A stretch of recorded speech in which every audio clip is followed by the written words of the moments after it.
The appearance presented was that of a tropical country at midday in summer, in the midst of the equatorial regions and under the vertical rays of the sun. All signs of vapor had disappeared.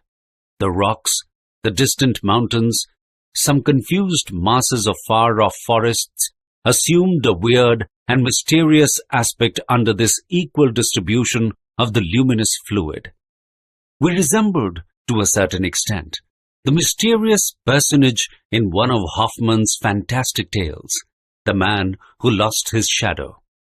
After we had walked about a mile farther, we came to the edge of a vast forest. Not, however, one of the vast mushroom forests we had discovered near Port Gretchen. It was the glorious and wild vegetation of the Tertiary period, in all its superb magnificence. Huge palms of a species now unknown, superb palmacites, a genus of fossil palms from the coal formation, pines, yews, cypress and conifers or cone-bearing trees, the whole bound together by an inextricable and complicated mass of creeping plants. A beautiful carpet of mosses and ferns grew beneath the trees. Pleasant brooks murmured beneath umbrageous boughs, little worthy of this name, for no shade did they give. Upon their borders grew small tree-like shrubs, such as are seen in the hot countries on our own inhabited globe.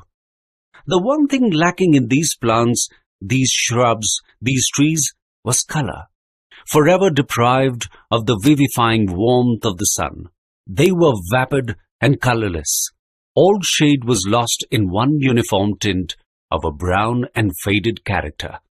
The leaves were wholly devoid of green, and the flowers, so numerous during the Tertiary period which gave them birth, were without color and without perfume, something like paper discolored by long exposure to the atmosphere.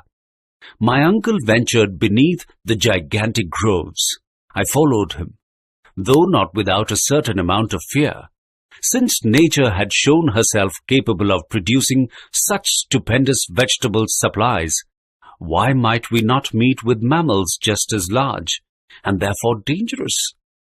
I particularly remarked in the clearings left by trees that had fallen and been partially consumed by time, many leguminous or bean-like shrubs, such as maple and other eatable trees, dear to ruminating animals. Then there appeared, confounded together and intermixed, the trees of such varied lands, specimens of the vegetation of every part of the globe. There was the oak near the palm tree, the Australian eucalyptus, leaning against the tall Norwegian pine, the poplar of the north, mixing its branches with those of the New Zealand kauris. It was enough to drive the most ingenious classifier of the upper regions out of his mind, and to upset all his received ideas about botany. Suddenly, I stopped short and restrained my uncle. The long, spreading light enabled me to see the smallest objects in the distant copses. I thought I saw. No, I really did see with my own eyes. Immense, gigantic animals moving about under the mighty trees. Yes, they were truly gigantic animals. A whole herd of mastodons, not fossils, but living, and exactly like those discovered in 1801 on the marshy banks of the Great Ohio in North America.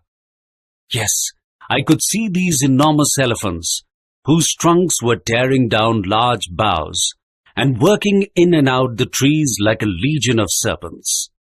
I could hear the sounds of the mighty tusks uprooting huge trees. The boughs crackled, and the whole masses of leaves and green branches went down the capacious throats of these terrible monsters.